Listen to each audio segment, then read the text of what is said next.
अस्सलाम वालेकुम, मेरा नाम अरसलान खान है। एक स्टोइक फिलोसोफर थे, स्टोइसिज्म के बारे में मैंने बताया हुआ है, और जो ज़ीनू उनका नाम था, वो बेसिकली जो स्टोइसिज्म है ना, उसके बानी समझ लें आप, एक शाख है फिलोसफी की। तो ज़ीनू एक दफ़ा जो है ना, उनके पास ज़ाहिर डिसाइपल्स आते थे बातें सुनने, उनसे सीखने। तो उनके पास एक इसी तरह का शागिर्द आया, और वो जो है ना, उसकी एक आदत थी, वो बोलता बहुत ज़्यादा था। तो एक दफ़ा वो ज़ीनू के पास बैठा हुआ, तो उसने ना जाके कहा कि उस्ताद जी कोई बताएं, कोई ज़िंदगी का गुड़ बताएं कि ज़िंदगी में किस तरह जीनी चाहिए, कोई मेरे लिए पैगाम या कुछ इस तरह की चीज़। तो वो जो एक लाइन थी ना ज़ीनू की, वो मुझे बड़ी पसंद है। उसने उसको बोला कि खुदा ने ना हमें 2 कान और 1 मुंह दिया बोलने के लिए, यानी कि वो चाहता है कि तुम जितना सुनते हो उससे आधा बोला करो, ठीक है? सुनो ज़्यादा और बोलो उसका आधा। तो मेरा तुम्हें भी सिर्फ यही मशवरा है कि अगर उसने तुमसे इतनी ज़्यादा बातें करवानी होती तो तुम्हें 2-4 मुंह भी दे देता। अगर मुंह एक ही दिया है ना और कान 2 दिए हैं, तो इसका मतलब है उसने तुम्हें सुनने के लिए ज़्यादा फोर्स किया। तो हमें अपनी ज़िंदगी के अंदर, आज की मेरी वीडियो का भी यही मकसद है कि हम इतना बोलते चले जाते हैं, किसी चीज़ का पता है नहीं पता, हमें जो है बोलने की आदत पड़ गई है। आप सिर्फ सुनना शुरू करो और देखना कि ज़िंदगी के अंदर कितना सुकून आता है। बल्कि आपके जो वर्ड है, अगर उनके पीछे खामोशी नहीं है ना, खामोशी का मतलब है ऑब्जर्वेंस, खामोशी का मतलब है आप अपने आप के साथ वर्ड एक टाइम गुजार रहे हो। आपके जो लफ्ज़ होंगे ना, उनको वज़न ही तब मिलेगा जब आपने उस लफ्ज़ों के पीछे कोई खामोशी गुजारी हुई है, उन लफ्ज़ों के पीछे कोई वर्क किया होगा। जो मुंह में चीज़ आती जाती है, जो थॉट प्रोसेस आई जा रहा है, बस आप बोलते चले जा रहे हो, वो आपकी इज्जत भी कम करती और आपका जो करैक्टर है वो इंतहाई वीक कर देती है।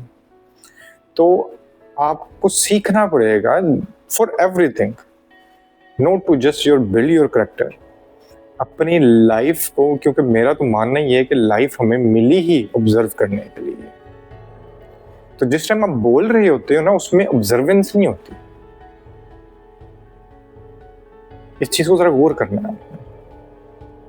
जिस तरह, इसी तरह एक ना बड़ी ज़ेन स्टोरी थी, उसमें भी वो एक ज़ेन मास्टर के पास ना कोई एक शागिर्द जाता है। तो वो जाके ना उसे ज़ेन मास्टर को कहता है कि मुझे, मतलब जिस तरह वो ज़ीनू की कहानी थी, कि मुझे कुछ बताएं कि मैं अपनी ज़िंदगी को किस तरह ट्रांसफॉर्म कर सकता। तो उन्होंने उसकी तरफ देखा और खामोश रहे। चंद मिनट तक वो बिल्कुल खामोश रहे। तो उसने कहा कि मैं वेट कर रहा हूँ कि आप कब बताएंगे मुझे कि मुझे की ज़िंदगी में। मैंने तो तुम्हें बता दिया। तुम जिस दिन ये खामोशी सुनने लायक हो जाओगे ना, उस दिन तुम्हें ज़िंदगी का पता चल जाएगा। तो हम खामोशी को सुन ही नहीं पाते। हमें इतना डर लगता है, हर वक्त हमें शोर चाहिए। हमें तो साथ को जाके बैठ जाए तो बस गॉसिपिंग जो है ना, वो अननेसेसरी टॉक। मैं हमेशा वो एग्जांपल देता हूँ, क्या नाम है, जो मुलाकात थी, वैसे तो जो ये कहानी है, बहुत से लोगों को डिफरेंट डिफरेंट नेम कुछ कहते हैं कि गुरु नानक थे, मतलब जो ज़्यादातर मिलती है वो यही मिलती है कि बाबा फरीद और क्या कहते हैं कबीर की मुलाकात थी। दोनों के डिसाइपल साथ बैठे हुए हैं और वो बड़े एक्साइटेड हैं कि मतलब 2 बड़े बड़े लोगों की मुलाकात है, तो कुछ सीखने को मिलेगा, इनकी बातें सुनेंगे। तो वो दोनों जो है ना घंटों आपस में बैठे रहते हैं और कोई बात ही नहीं करते, बस एक दूसरे को देख रहे हैं, हल्का सा मुस्कुरा रहे हैं, फिर देख रहे हैं, मुस्कुरा रहे हैं, और उसके बाद एक दूसरे के गले मिलते हैं और चले जाते हैं। जो ज़ाहिर है, जो सीख रहे हैं शागिर्द के, वो कोई बात ही नहीं हुई, हम इतना एक्साइटेड थे। तो उन्होंने कबीर से पूछा कि भाई आप लोगों ने बात ही नहीं की। तो उसने कहा कि बात करने को कुछ था ही नहीं। बाबा फरीद से पूछा, उन्होंने कहा कि कहते हैं जो मुझे पता था वो उसको पता था, तो बात हमने क्या करनी थी। तो खामोशी इतना वजन रखती है।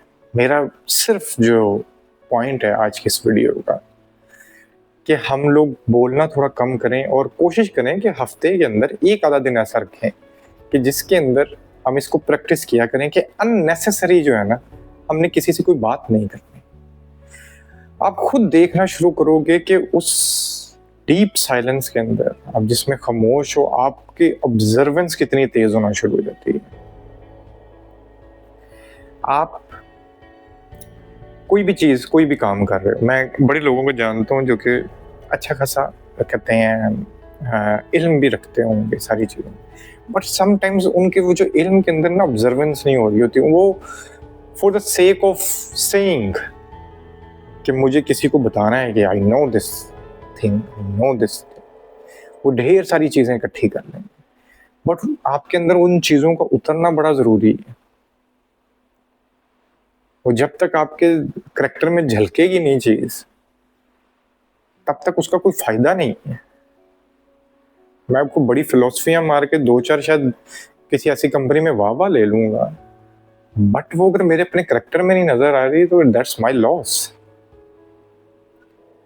और मुझे जिंदगी को जीना सीखना ही अपने लिए है। मैं क्या कहते हैं इस वीडियो को खत्म करूंगा, इसको कंक्लूड करूंगा एक बड़ी प्यारी बात से। वो कहते थे कि मुझे याद नहीं है किसकी है, तो जो नदी होती है या रिवर होता है या स्ट्रीम होती है, बड़ा शोर करती है, थल थल जाती फिर रही होती है, टकरा रही है पत्थरों से, इधर उधर उधर पहाड़ों से जब आ रहा है पानी में। पर जब जैसे ही वो समुंदर के अंदर गिरने लगती है ना, ओशन के अंदर, वो बिल्कुल सटल हो जाती है, बिल्कुल खामोश हो जाती है। कहते हैं जहां पे गहराई होती है ना, वहां पे फिर मूवमेंट नहीं हो रही होती। बड़ी प्यारी बात लगी थी मुझे। वहां पे फिर खामोशी हो जाती है। आपकी खामोशी ही आपके लफ्जों को, आपकी खामोशी ही आपके करैक्टर को डेप्थ देना शुरू करती है। इसलिए जो लोग थोड़ा कम बोलते हैं ना, बड़े मकनातीसी शख्सियत के हामिल होते हैं। So to improve your character, not to just improve your character, अपने मेंटल हेल्थ के लिए आपके लिए बड़ा ज़रूरी है, अपनी लाइफ क्वालिटी को अच्छा करने के लिए आपके लिए बड़ा ज़रूरी है। हम सबसे बड़ी चीज़ जो अकेलापन, साइलेंस, ये चीज़ हमें सिखाती है ना, वो एक डिपेंडेंसी जो हमने अपने अंदर ख़त्म की है आउट ऑफ फियर कि यार मैं अकेला ना रह जाऊँ, फलां बंदा मुझे खुश रख सकता है, फलां चीज़ मुझे खुश रख सकती है। ये डिपेंडेंसी जो है ना, ये आपके अंदर से ख़त्म करती है। The day you will know, the day you will get addicted to this silence, इसका मज़ा ना आपको शुरू हो जाएगा, तो ट्रस्ट मी आपकी डिपेंडेंसी ख़त्म हो जाएगी दूसरे लोगों के ऊपर कि वो आपको आके खुश रखें। और कोई आपको खुश रख नहीं सकता, वो चीज़ आपको खुश नहीं कर सकती। अल्टीमेटली खुशी आपके अपने अंदर होती है, और उधर तक जाने के लिए आपको साइलेंस चाहिए, आपको शोर से दूर जाना है। वो जो कहानी में सुना रहा था ना एक ज़ेन मास्टर की, वो उसको बोलता भी यही है कि तुम्हारे अंदर इतना शोर है कि तुम मेरी खामोशी को सुन ही नहीं सकते। तो हमारे अंदर भी इतना जो शोर इकट्ठा हुआ होता है, उससे जान छुड़ानी है। हमने अपने घर के अंदर ढेर सारा कचरा इकट्ठा किया है, उसको अब आहिस्ता आहिस्ता कचरे को बाहर निकालने के लिए भी आपको एक साइलेंस चाहिए। आप और शोर इकट्ठा करी जाओगे, चाहे वो आपका अपना ही हो,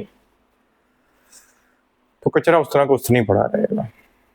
तो आज के लिए इतना ही था, इंशाल्लाह फिर बात होती है। अल्लाह हाफिज।